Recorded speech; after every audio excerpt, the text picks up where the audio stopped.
So today we're talking preventative versus reactive medicine. And where the inspiration for this came from was a client that was in who is a nurse. Um, she's a, don't want to be unkind, but an older lady.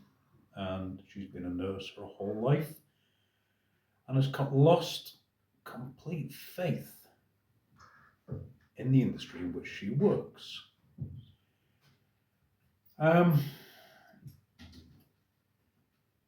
she was in here for a number of reasons. A lot of it was the medical system has sort of failed her needs. Yeah, we made some inroads in here, which was all well and good. And I've got to say, while I agree with, you see Meg playing down there, while I agree with a lot of what she said, I don't agree with everything she said. What tends to happen, especially more and more these days, is people want to swing to an either or, black and white, binary sort of answer. Should we talk about reactive medicine? Should we talk about preventative medicine? The answer is yes. We should talk about both. They're both needed, they're both necessary. If I walk out of here today and I get hit by a bus, I want a shit ton of reactive medicine running to help me. It's plain and simple. My mum had a hip replacement there recently. She'd also had another illness that she picked up, a virus that got into her. Both these things required a reactive response. Reactive medicine has its place. Now, preventative medicine, that is lifestyle. And this is something we should all be doing every day. This is something that should really be sort of taught. It probably needs to be brought into the school syllabus, if I'm honest, because it's no longer taught at home. And I don't know where it kind of stopped. It does seem to be my generation. We seem to be the sort of generation that stopped talking about all this, and it's our children that are suffering. Not mine personally, my kids know how to look after themselves, and a lot of people I know have kids who are looking after themselves. But if we take a broad stroke across my generation and the generation that we've produced, this is where we do see the decline. Now,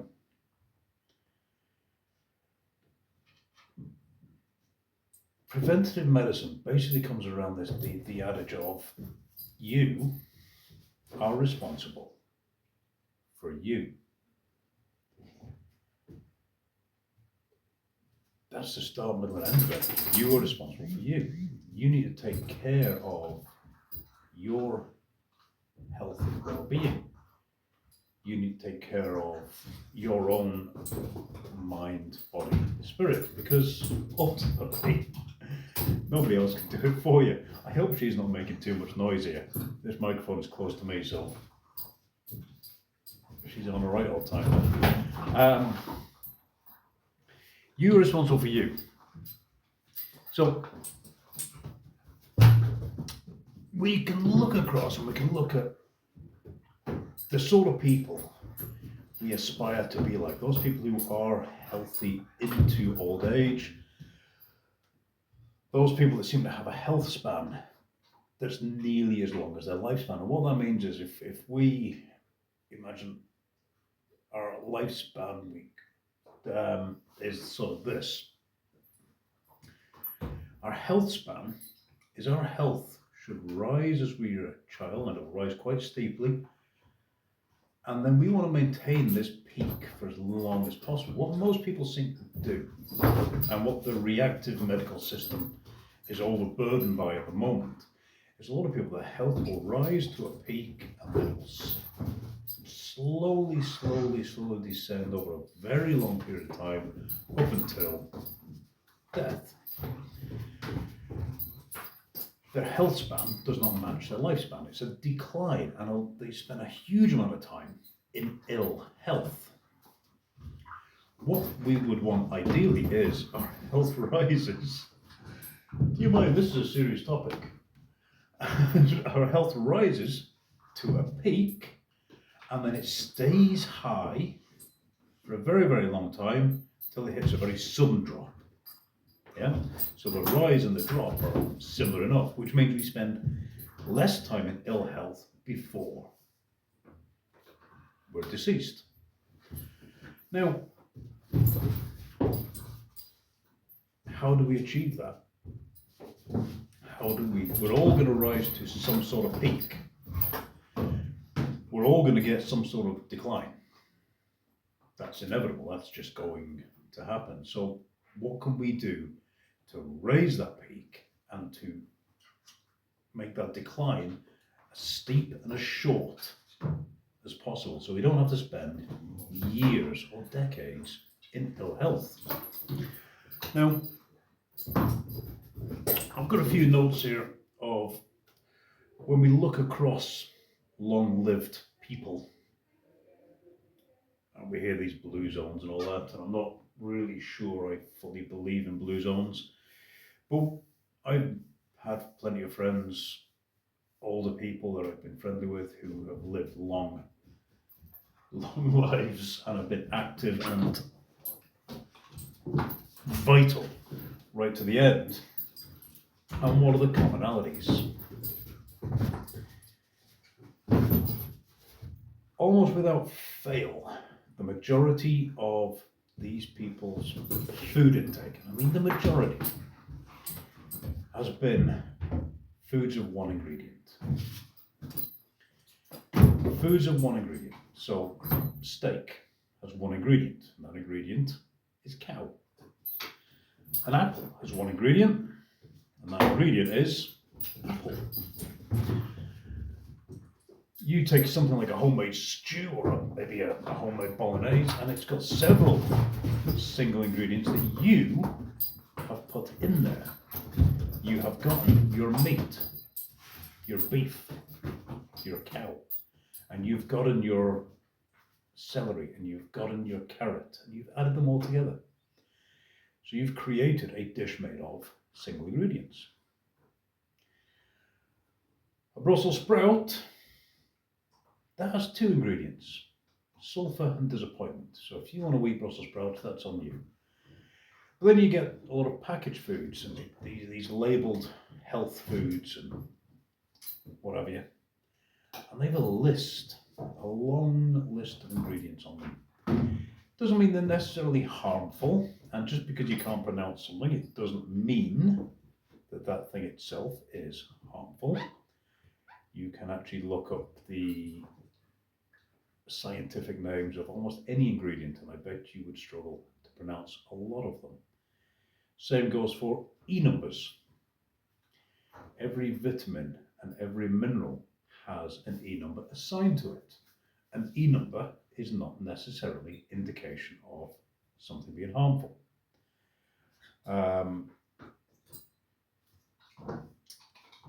Sorry, mind was just kind of wandering there. I was thinking, should I look some up for you? Let's Google some for you. Hold on a sec. E number for, I don't know. There you go. E number for vitamin C has come to the #1 search. E300. Ascorbic acid. That's vitamin C, folks. Yeah.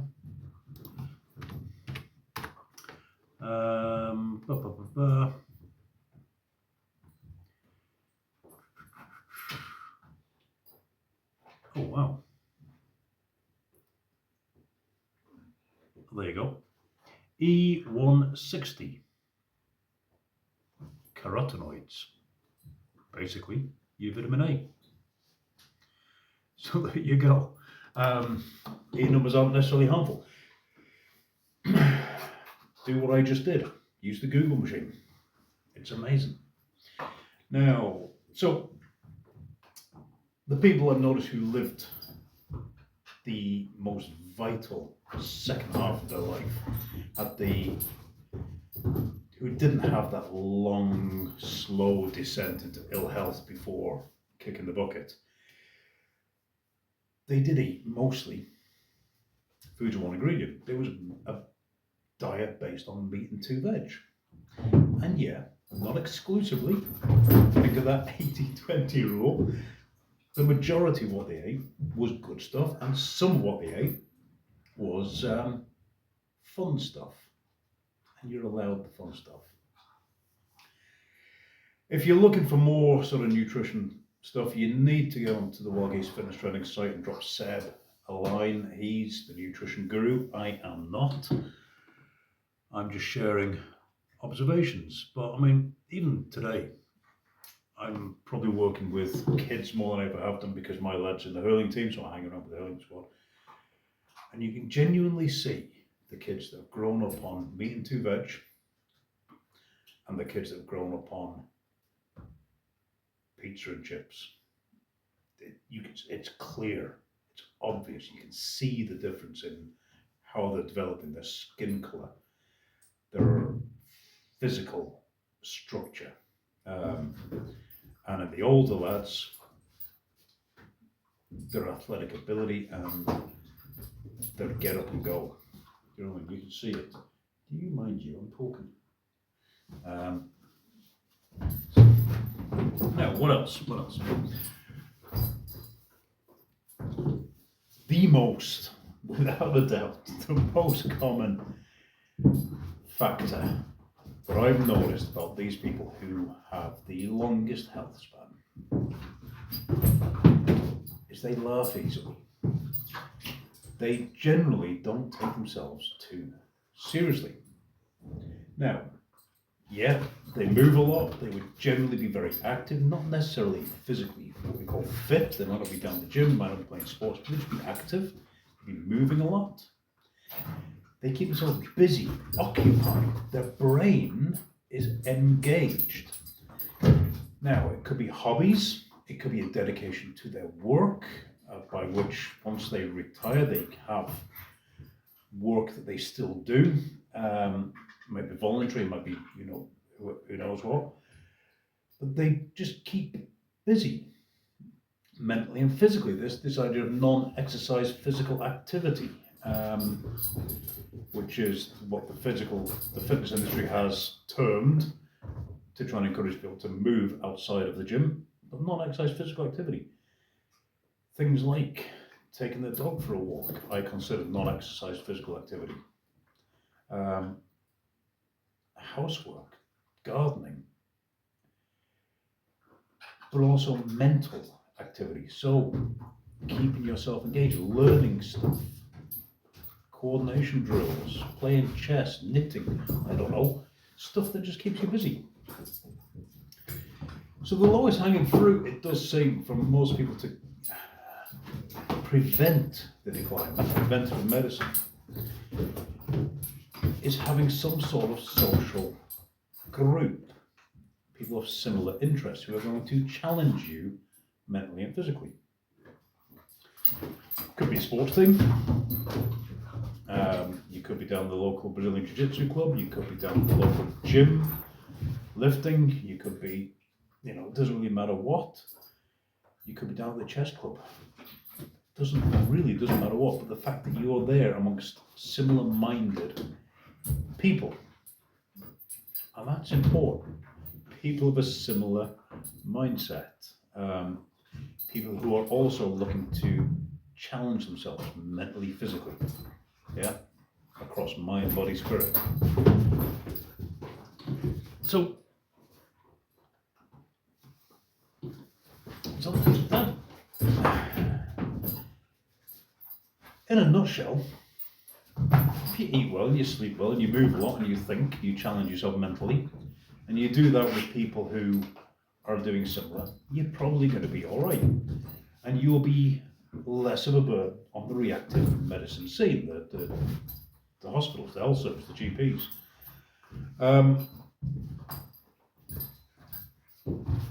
It's getting to know yourself, your body. Learn to interocept. Like the word interoception means basically an awareness of what's going on in your body. Proprioception is the way you can stand on one leg with your eyes closed and you can still touch your nose. Yeah, that sobriety test. You just know where the parts of you are in relation to each other. Interoception then is what's going on the inside. It's understanding that maybe you're not actually that hungry, you're just a little bit hungry and you can wait a bit. It's understanding that, yeah, this is a little sore, but it's not badly sore, I can move it. It's understanding that, yeah, I'm genuinely tired, not just mentally fatigued from a day in the office, but I'm genuinely tired. Understanding that mental fatigue is not physical fatigue, and sometimes when you're mentally fatigued, a bit of physical activity is precisely what you need to do. It's understanding and learning this stuff. It's listening to your body and tuning into it. We do seem to have lost that somewhere along the line, and I think it is the fact that we spend more time than ever before sitting doing intellectual work, information work.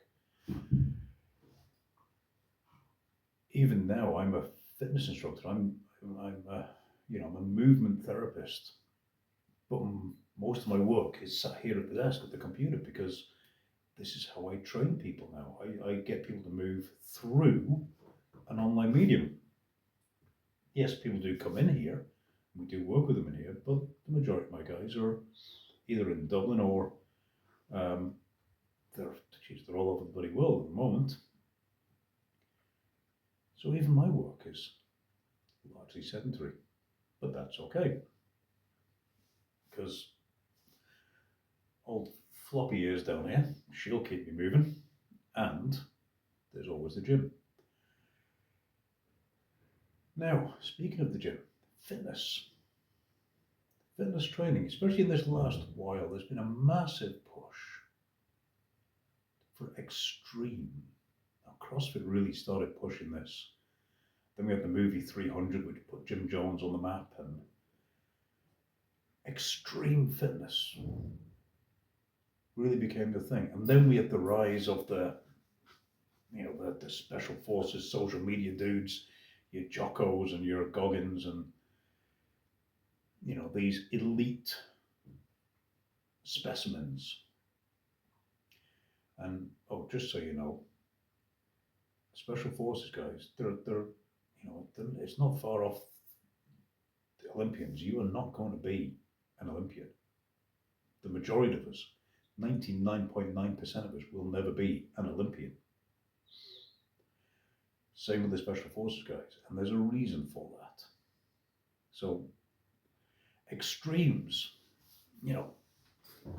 most of us are never going to be Eddie Hall lifting 500 kilos. Most of us are never going to be Alex Honnold soloing up El Cap or Kipchoge running a sub 2 hour marathon. These are extremes. These are outliers. Should we try and be like them? Not necessarily. Should we take inspiration from them? Absolutely. But extreme fitness, as it's marketed, is not how these guys train. Extreme fitness, and anybody who lives on the extremes, is unhealthy. The athletes I'm talking about, what are you doing there? What are you doing? Something. Nibbling something. Extremes are inherently unhealthy. They're a nice place to visit, but they're unhealthy. I've done extreme stuff, and who knows, I might do again. And it's nice to visit. But all these professionals we mentioned, whether it be the Olympians, whether it be Eddie Hall, even the special forces guys, they work in peaks and troughs. They build up and then they back off again. And that's what maintains the longevity. It's not trying to operate at this massive peak all the time. That is not sustainable. You build and you lower, you peak and you trough, and some peaks will be higher than other peaks. Should be common sense. If you're a general fitness person, if you're just looking for a nice health span, you can still peak and trough. You just won't be peaking as high and you won't be troughing as low. But you're not going to be trying to redline it all the time. So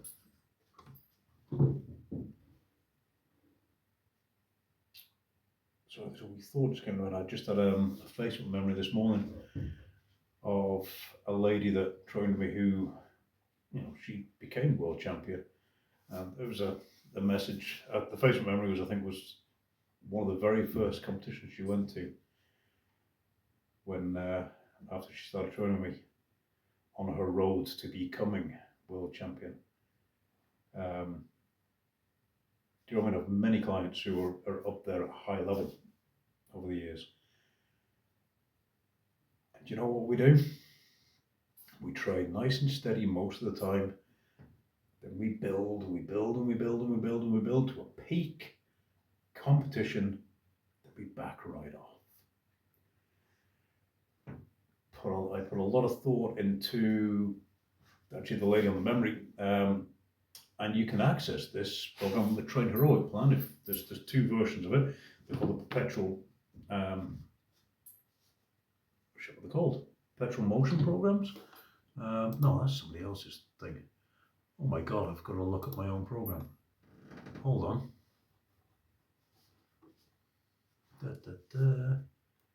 Where is it? Yeah, it is Perpetual Motion. Perpetual Motion Brazilian Jiu-Jitsu GPP and Perpetual Motion Kickboxing GPP, available on my Train Heroic. If you look at Varghese Fitness Running on Train Heroic, they're a lovely way of cycling your training in what is called a semi-structured way. It's not extreme. It is hard. It's hard training. It is not extreme. But the results we get allow people to do extreme things like fight on the world stage, become world champion.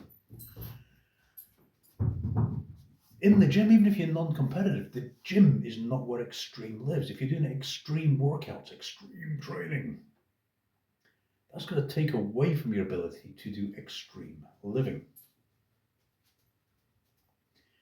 And it's the extreme living we really want. Can I be the best dad, the best coach? Can I be the best dog walker? Can I help out the kids' hurling team and be the biggest inspiration? Can I be the best of all this? And what I do in the gym should help me do that. If you're training for sport, and we see this a lot, people leave their careers in the gym. Been guilty of this myself, coming up through martial arts. Fought and trained like fucking beasts in the gym, and we were just shattered. We'd be going on with headaches, bells ringing, stuff that is just stupid.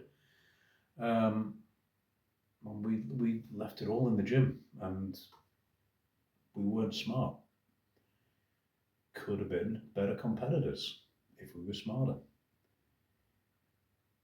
So anyway, health span versus lifespan.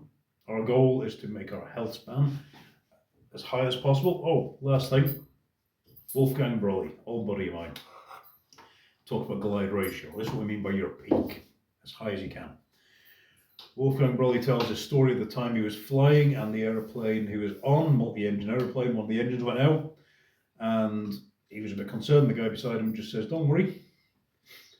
Even if all engines go out, the plane will glide slowly to the ground, and we can calculate exactly how far we've got based on how high we are and the glide ratio. For every number of meters we go forward, we will drop by a number of meters. So for every 4 meters forward, we'll drop by 1, a 4-to-1 glide ratio." Wolfgang loved this. Wolf, we call him. Wolf lives by this. His goal now is to maintain as high a glide ratio as possible. So he flies high, so he can fly long. Yeah. If you're young, if you're up and coming, if you're in your teens and your 20s, you should be training like an absolute beast. Yeah. You should be in the gym, you should be running, you should be walking, you should be lifting weights, playing your sports, you should be sleeping a lot, eating meat and 2 veg, drinking water, setting up a real foundation for your future. Get that peak as high as you can. If you're a bit older, you know, I'm 47 right now.